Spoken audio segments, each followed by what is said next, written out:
बहुत ज़्यादा ट्रेंडिंग चल रहा है भरत तिवारी वाला न्यूज़, ठीक है। इसमें क्या हुआ था सर कि जैसे भरत तिवारी जो हैं उन्होंने भ्रष्टाचार और सिस्टम के खिलाफ आवाज़ उठाई। जैसे ये बहुत सारे होता है जो मंत्री जो भी आते हैं वादा करके चले जाते हैं और उनको पूरी तरीके से उनको पूरा नहीं। अभी के डेट में एक चीज़ और वायरल चल रहा है जो बहुत सारे लोग दिल्ली जंतर मंतर में जाकर काकर प्रोटेस्ट कर रहे हैं। कभी कभी धर्मेंद्र प्रधान जो एजुकेशन मिनिस्टर है उनको इस्तीफा के लिए मांग कर रहे हैं। क्या ये सही है?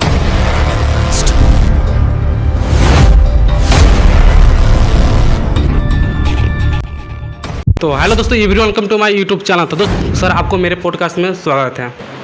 धन्यवाद आपको।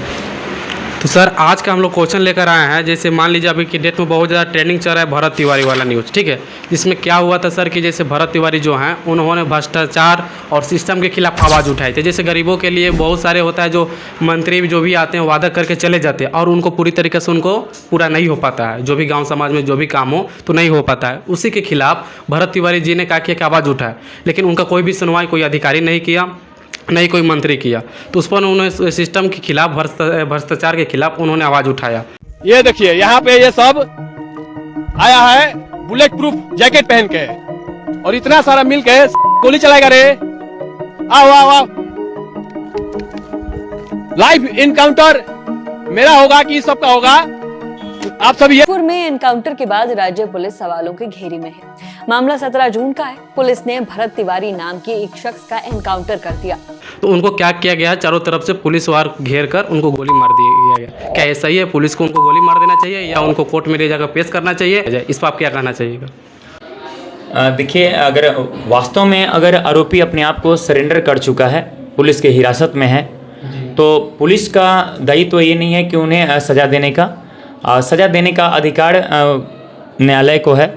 तो इसलिए पुलिस का कार्य है कि दोषी को गिरफ्तार करना, सबूत इकट्ठा करना और कानून के सापेक्ष उसे पेश करना। इसलिए नियमावली यही कहती है। जैसे आपने बोले कि भरत तिवारी जी के बारे में, उन्होंने अपने एक गांव था, शायद कोई जौनिया गांव है, उसी के बारे में उन्होंने आवाज़ उठाया था कि वहाँ के रास्ते, हाँ, बाढ़ आया था, रास्ते विखंडित हो गए थे इस चीज़ को लेकर। तो वहाँ की विधि व्यवस्थाओं से वो असंतुष्ट थे। उन्होंने सरकार से, वो सिस्टम से उन्होंने सवाल किया कि आप जब इलेक्शन आते हैं, आप लोग ने बड़े बड़े वादा करते हैं, तो और उसके बीच में हमारे गरीब लोग उस झंसाओं में आ जाते हैं, तो कृपया करके कम से कम उनको उन गतिविधियों में, उनके उस हालातों में आपको खड़ा उतरना चाहिए। इसी चीज़ के लेकर के उन्होंने शायद आवाज़ उठाया और जिसका कारण ये था कि उन्हें एनकाउंटर किया गया। जबकि इसका निष्पक्षता से जांच होनी चाहिए और ये कानून का हक था। इसमें पुलिस का कोई हक नहीं है उन्हें सज़ा देने का। यही कहना चाहता हूँ। अभी के डेट में एक चीज़ और वायरल चल रहा है जो बहुत सारे लोग दिल्ली जंतर मंतर में जाकर क्या करें प्रोटेस्ट कर रहे हैं। जैसे कोकरोच जनता पार्टी हो गया, ठीक है। उसमें ये हो रहा है कि नीट के पेपर के लेके वो लीक हो जा रहा है। कभी कभी धर्मेंद्र प्रधान जो एजुकेशन मिनिस्टर है उनको इस्तीफा के लिए मांग कर रहे हैं। क्या ये सही है? उनको इस्तीफा देना चाहिए? देखिए, अभी ये जहाँ तक नीट पेपर की बात है, तो काफ़ी बच्चों ने अपनी बहुत, आज के डेट में 22 तारीख के डेट में नीट पेपर को री एग्ज़ाम कराया भी गया, लेकिन इसमें से बहुत सारे स्टूडेंट का आउट ऑफ कंट्री भी दे दिया गया है सेंटर। इस पर आप क्या कहना चाहेंगे इस सब के बारे में? देखिए, मेरा कहने का तात्पर्य यह है कि जिसे इस्तीफा के लेकर के बात हो रही है, जंतर मंतर की बात हो रही है, इस चीज़ को लेकर के, तो बच्चों ने अपने हक के लिए आवाज़ें उठा रहे हैं। और रहा बात इस्तीफा लेना देना, ये मतलब कहाँ तक सही है। कुल मिलाकर के बातें आपको बताऊं तो ये बच्चे अपने पूरे एनर्जी झोंक देते हैं अपने तैयारी के लेकर, अपने करियर सेट करने के बारे में। बहुत सारे ऐसे माता पिता होते हैं जो अपने पूरे जीवन की कमाई अपने बच्चों पर निछावर कर देते हैं ताकि उनके भविष्य को बेहतर कर सकें।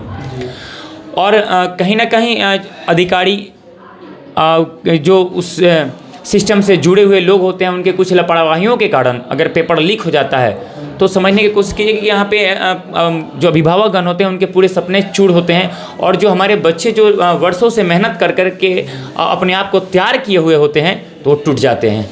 और सबसे बड़ा बात यह है कि उन्हें एक न्याय पर से विश्वास उठना शुरू हो जाता है। तो इस चीज़ के लिए मैं यही कहूँगा कि इसके लिए भी एक जांच होनी चाहिए कि आखिर किस स्तर पर हम लोग को काम करना चाहिए जो कि सब कुछ संतुष्ट हो, है ना, ताकि हमारे बच्चे किसी भी प्रकार के असंतुष्ट न रहे। अब पेपर लीक हो जाना पेपर सेल हो जाना, ये जब बातें आ रही हैं इस चीज़ को लेकर के, तो कहीं ना कहीं हमारे सिस्टम में यहाँ पे कमी है और इस सिस्टम को सुधारने की आवश्यकता है। और इस सिस्टम को सुधारने के लिए हमारे छोटे अधिकारियों से लेकर के बड़े अधिकारियों तक के भी हाथ में है, इसमें हमारे मंत्रिमंडल लोग का भी हाथ है। तो इसमें हम यही कोशिश करेंगे, हम सबकी चाह रहेगा और हम लोग का रिक्वेस्ट रहेगा कि अगर हम सब एकत्रित होकर के इस पर अगर चाहत करें तो शायद इसे ठीक किया जा सकता है। और एक बहुत ही बड़ा बिहार सरकार के ऊपर एक क्वेश्चन ये उठता है, जिस अभी बिहार पुलिस मद्य निषेध का एग्जाम चल रहा था, 14 तारीख को और 17 तारीख को हुआ था। इसमें क्या हुआ था, बहुत ज़्यादा ट्रेन में भीड़ हो जाता था और भीड़ होने के कारण बहुत सारे परीक्षार्थी को, स्टूडेंट को बहुत सारा सामना करना पड़ा, जिसमें उसमें बहुत सारे लड़कियाँ भी थी, लड़के भी थे। उसमें क्या हुआ कि बहुत सारे लड़के को भी इस दुनिया छोड़ के चले गए भीड़ की वजह से, इस सब की वजह से। और सरकार ने कहा कि बिहार पुलिस मद्य निषेध का जो एग्ज़ाम है उनके एरिया में 50 किलोमीटर रेंज में ना देकर बहुत सारे 200 किलोमीटर, 300 किलोमीटर, और बिहार सरकार हद तो यहाँ भी पार कर दी जो सारे 500 किलोमीटर, 600 किलोमीटर तक भी दे दिए। क्या सरकार को इतना दूर एग्ज़ाम देना चाहिए? और देना भी चाहिए तो उनको ट्रेन में चाहे बस में क्या क्या सुविधा उनको देना चाहिए? देखिए, अब इस चीज़ को आप दो नज़रिया से देख सकते हैं। पहली तो ये कि आपको उसी दिन ये तय नहीं हुआ होगा कि आपको एकाएक आपको पता चला कि आपका फलाना जगह आपका सेंटर पड़ चुका है जी। नहीं, पहले तो 8 दिन पहले आ जाता जी। तो इस चीज़ के लिए बहुत सारे ऐसे बच्चे हैं जो एकदम फिक्स समय को निर्धारित करके उन्होंने अपने सेंटर पर पहुंचने का काम करते हैं, जो कि ये स्टूडेंट की कमियां कही जाएगी। अगर मान लीजिए कि हमारा सेंटर कहीं पड़ा हुआ है तो मुझे पहले से उस चीज़ के लिए अपने सेंटर पर पहुँचाना ज़रूरी है। और रहा बात अपने सिस्टम को लेकर के, तो सिस्टम में तो कमियाँ हैं थोड़ी मोड़ी, है ना। तो इन चीज़ों को सुधार करने हैं तो सरकार को इस पे सोच रखना चाहिए, अपने अगर जैसे दीपावली आता है या छठ पूजा आता है उसमें स्पेशल ट्रेन का व्यवस्था कर देती है, तो जब भी एग्ज़ाम होता है तो उसमें स्पेशल ट्रेन का व्यवस्था क्यों नहीं करती है? जी बिल्कुल, आपका ये क्वेश्चन बहुत अच्छा है कि हम स्टूडेंटों के लिए, हम विद्यार्थियों के लिए एक ऐसी सुविधा होना चाहिए इस चीज़ को लेकर कि पूर्ण रूपी वो एग्ज़ाम के पर्पज़ से ही खुले, है ना। तो यही मैं आपके पॉडकास्ट के माध्यम से अपने रेल मंत्रियों से भी रिक्वेस्ट करूँगा, अगर मेरा बात उन तक अगर पहुँचे, कि अपने देश को अगर बेहतर बनाना चाहते हैं, अगर शिक्षित भारत बनाना चाहते हैं वाकई में, तो इन सब छोटी छोटी चीज़ों पर आप लोगों को ध्यान देना ज़रूरी है। सर मेरे हिसाब से जैसे बिहार सरकार कोई भी एग्ज़ाम लेती है, बिहार पुलिस का हो गया कोई कुछ भी का, तो उसमें इतना दूर सेंटर दे देती है। क्या अगर उसको अपने ही ज़िला में 50 किलोमीटर के रेंज में उसको सेंटर नहीं दे सकती है क्या? अगर ऐसे दे दे तो बहुत सारे सुविधा है कि स्टूडेंट बस से भी चल जाएंगे, हो सकता है बाइक से भी चले जाएंगे, हो सकता है अपने कार बुक कर भी चल जाएंगे, तो जो ट्रेन में इतना ज़्यादा भीड़ होता है वो सामना ना करना पड़े। और जो भी परीक्षार्थी ये होते हैं, स्टूडेंट ऐसे होते हैं जो ट्रेन के गेट पर लटक कर जाते हैं, उनसे इनको मृत्यु हो जाती है, ये सब हो जाती है, इस सब घटना से बच सकता है। जी बिल्कुल। देखिए, अगर आर्थिक रूप से अगर देखा जाए तो आपने जो बोले वो बहुत अच्छी बात है, क्योंकि अगर होम टाउन में अगर सेंटर पढ़ना शुरू हो जाए तो आर्थिक परिस्थितियों से भी जो बच्चे जूझ रहे हैं उनकी आर्थिक स्थिति भी सुधर जाएगी। क्योंकि हमारे बीच में बहुत सारे ऐसे बच्चे हैं जो अभी तैयारी कर रहे हैं और उन्हें यातायात करने हैं, तो उन्हें कहीं ना कहीं एक दूसरे से सपोर्ट लेकर के बस यात्रा या ट्रेन यात्रा करने के लिए उन्हें खर्च जो पड़ते हैं, तो उन चीज़ों में बचत होगी। तो हमें लग रहा है कि इस चीज़ को लेकर के ये बहुत अच्छा होगा कि अगर होम टाउन सेंटर होना शुरू हो जाए तो। सरकार को दायरे में देना चाहिए 50 से 60। जी बिल्कुल बिल्कुल बिल्कुल। इससे होगा स्टूडेंट को बहुत ज़्यादा प्रॉफिट भी होगा और उनके ऊपर जो भी परेशानी है वो परेशानियाँ खत्म हो जाएगी। सबसे बड़ा बात तो ये है ना कि इस स्थिति परिस्थितियों के देखते हुए अगर देखा जाए तो बहुत सारे ऐसे लड़कियां खास करके हैं जो कि दूर सेंटर पढ़ने के कारण से उनके अभिभावकगण इजाज़त नहीं देते हैं वहाँ पे, है ना। बहुत सारे ऐसे स्थिति पाए जाते हैं कि जिनके घर पे एग्जाम दिलवाने वाले कोई नहीं हो, तो उस स्थिति में हमारे एक अच्छे टैलेंट घर में छुप के रह जाता है, वो अपने आप को बेहतर स्टेज पर परफॉर्म नहीं कर पाती हैं। तो इस चीज़ के लिए यहाँ पे ध्यान जरूर देना चाहिए ताकि होम टाउन हो, ताकि हमारे जो गाँव देहात से जो बच्चे निकल के आ रहे हैं वो अपने आप को वर्चस्व लेवल पर अपने आप को साबित कर सके। इसके लिए बहुत ज़रूरी है होम टाउन में अब सेंटर पढ़ना। और सर आज फादर्स डे, ठीक है, उस पर एक सवाल ऐसा है कि जैसे मान लीजिए बहुत सारे पिता क्या करते हैं, अपने लाइफ की पूरी कमाई अपने बेटा बेटी के ऊपर निछावर कर देते हैं। जितना भी कमाते हैं हर कुछ अपना पूरी तरीके से शौक मारकर अपने बेटों को, अपने सपने को पूरा करने में लग जाते हैं। वही बेटा जब अपने आगे चलकर कामयाब हो जाता है तो अपने पिता को पूरी तरीके से छोड़ देता है, 2 रोटी के लिए उन्हें तरसा देता है। उस बच्चे पर आप क्या कहना चाहेंगे? कि मैं आपसे यही कहना चाहता हूँ कि पिता कोई एक छोटे शब्दों में आप उन्हें नहीं आप नवाज सकते हैं। आप लोगों ने कहते हैं भगवान ये है, लेकिन हमको जहाँ तक लगता है कि उस भगवान से भी कई गुना बड़े दर्जा पिता का है, जिसने आपको इस धरती में, इस जगत में लाने का काम किया।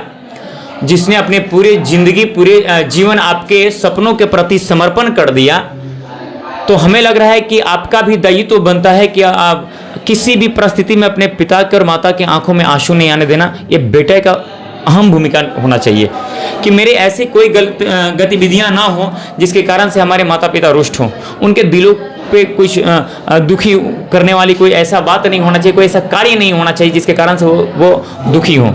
तो इस चीज़ के, क्योंकि देखिए मैं आपको बताऊं कि अगर एक पिता की बात करें, एक माता की बात करें, तो अपने बच्चों की खुशी के लिए अपने खुशियों को निछावर कर देते हैं। प्राइमरी खुशी आपकी होती है, सेकेंडरी खुशी उनकी होती है। तो इस सिलसिला में भी बच्चों को अब ध्यान में रखना चाहिए। और सबसे बड़ा बात है कि उस जिसको बोले अपने बात कर रहे हैं कि हाँ सर बहुत सारे ऐसे बच्चे हैं जो कल होकर के अपने माँ बाप को भूल जाते हैं, तो फिर वो ये क्यों भूल जाते हैं कि वो भी किसी का माँ बाप होने वाले हैं, वो भी किसी का पिता होंगे। तो वो एक ये देखिए न्यूटन्स थर्ड लॉ के अनुसार से एक्शन रिएक्शन पेयर फोर्सेस, जो आप करेंगे वो आप पाएंगे। तो आज आपके बच्चे वही देख रहे हैं जो आप कर रहे हैं, तो आप अगर अपने पिता को आप कहीं घर से बाहर निकाल रहे हैं, आप उसे अगर 2 रोटियों के लिए अगर तरपा रहे हैं, तो आप ये याद रखिएगा न्यूटन्स लॉ के अनुसार से ये अगर आप एक्शन दे रहे हैं तो आपके बच्चे रिएक्शन देने के लिए तत्पर हैं। तो मैं उन सभी युवाओं से मैं यही कहना चाहता हूँ कि भगवान में जितना आप आस्था करते हैं उनसे कई गुना आप शायद अपने पिता को पूजें, तो आपको सारे वो श्रेय मिलेंगे जो भगवान को पूजने में नहीं मिलेंगे।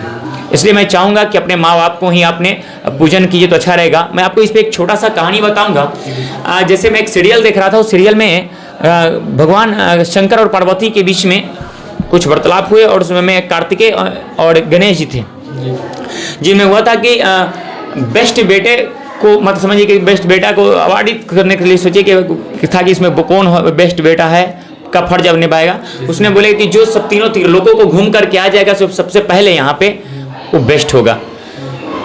तो ये गणेश जी सोचते हैं कि भाई कार्तिक जी का तो भाई उनका मोड़ है, वो उड़ करके निकल जाएंगे, बट मेरा तो चूहा है, मैं कैसे निकलूंगा। उसने अपनी अकल का प्रयोग किया। उन्होंने लगा कि सारे दुनिया का भ्रमण क्यों करना। उसने अपने माता पिता का यानी कि शंकर पार्वती का अगर भ्रमण करके 5 बार उनके गोद में वो बैठ गए, तो कार्तिकेय आ रहे हैं, बोलेगा कि भाई अपने चूहे से पूरे तीनों त्रिलोक कैसे घूम लिए।